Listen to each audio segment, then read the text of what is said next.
This video is dedicated to the life of Shane Del Rosario. May he rest in peace.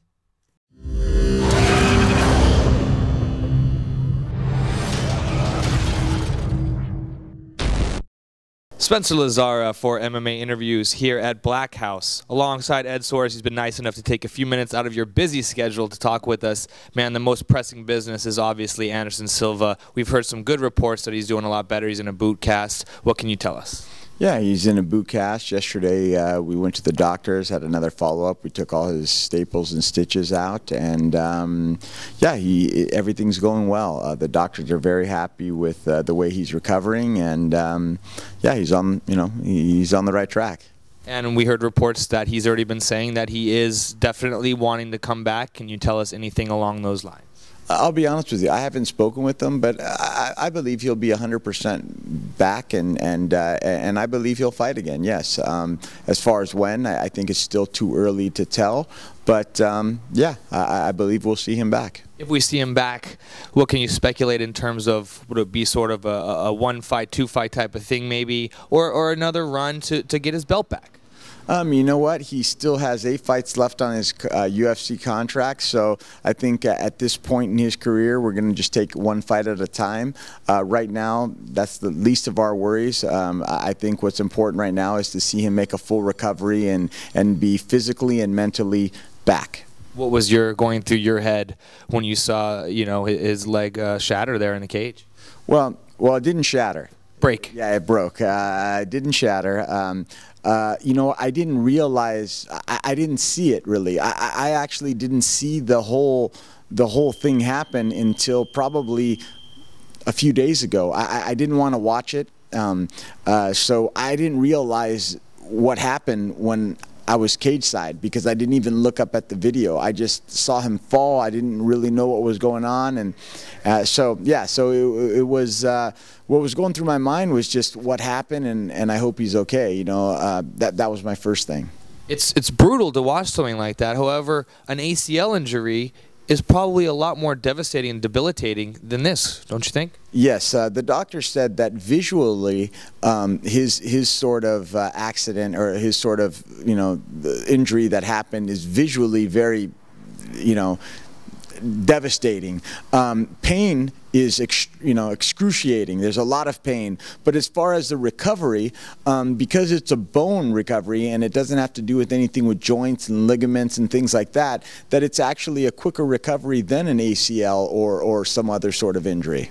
Lyoto, our next topic, I guess, has a big fight there down in Brazil. Will you be going? And talk about what this fight means for him at his new division, his new weight at 185. Yeah, yeah, I'm sure I'll probably be there. And at 185 pounds, this is a great fight for him. It's a second fight in this division, and I think him getting through Musashi, he'll be knocking on the door for the title. I mean, he was the #1 contender when he got robbed by Phil Davis, so I mean, he came down here, had an impressive win over Mark Munoz, and I think an impressive win over Gegard would definitely put him in line to be knocking on that title.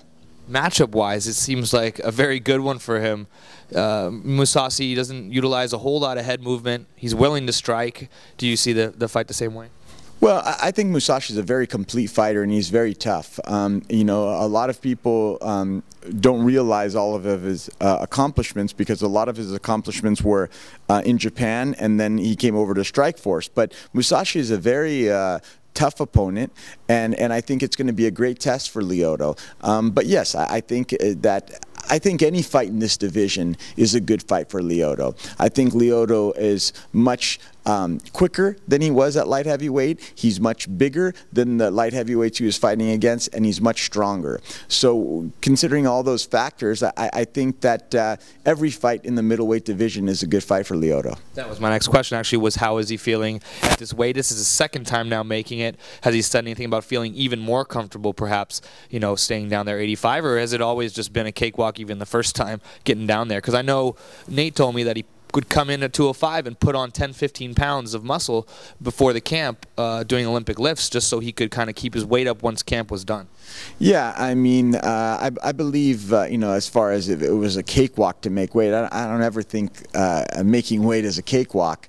But I definitely think he's very disciplined, and he stuck to a diet. And I believe he made the weight fairly easy, considering being his first time making the weight. So I think, you know, he's a very disciplined guy, and I think he stays very structured. So I think that simplifies him doing whatever he wants to do. Next order of business is RFA. We've got just a week and a half that's coming up right here at the Shrine Auditorium. Talk about that card, and you have a bunch of guys, of course, of your guys on there, as well as some other talented fighters.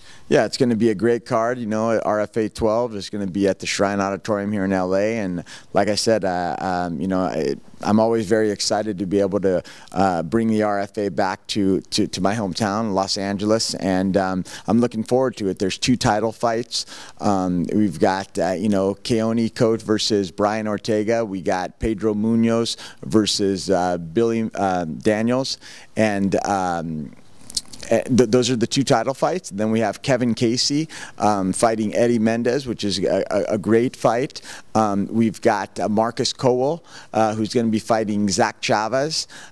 We've got, you know, just a ton of good fights, man. We've got a lot of good fights. Our shows, if you've watched them before, you know that the quality of our fights are top notch. And you know, one thing that we are and one thing that we're building towards is to be that developmental league for the UFC. And, you know, 2013, we made a lot of, we progressed a lot in 2013. We put 7 guys into the UFC. All 7 won their UFC debuts.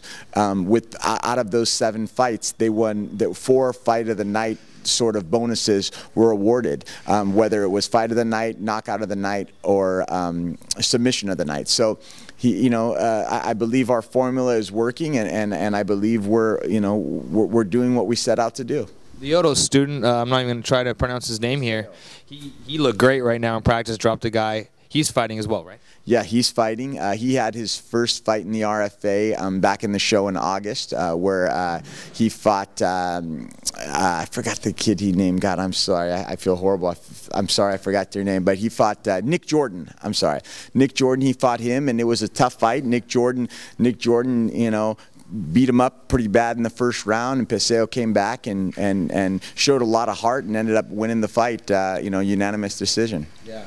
That was definitely a good fight. I remember that one now. James Montasri also looking good. Yeah. He just did a flying go-go plata here to triangle. You know, he's getting his ground game up as well to go with the striking background that he has. Yeah, I mean, most people know James. You know, if they follow James or do research on him, he's known for, you know, he won a silver medal in the 2007 Pan American Games in Taekwondo. So he's obviously comes from a stand-up background, but, you know, he's training here at Black House, and he's evolved a lot. And I definitely believe that James is, you know, definitely an up and rising, you know, a kid that's coming up right now. Another guy who's improved his wrestling and really made my eyes jump when he got a slam at RFA is the co-main event, Pedro Munoz.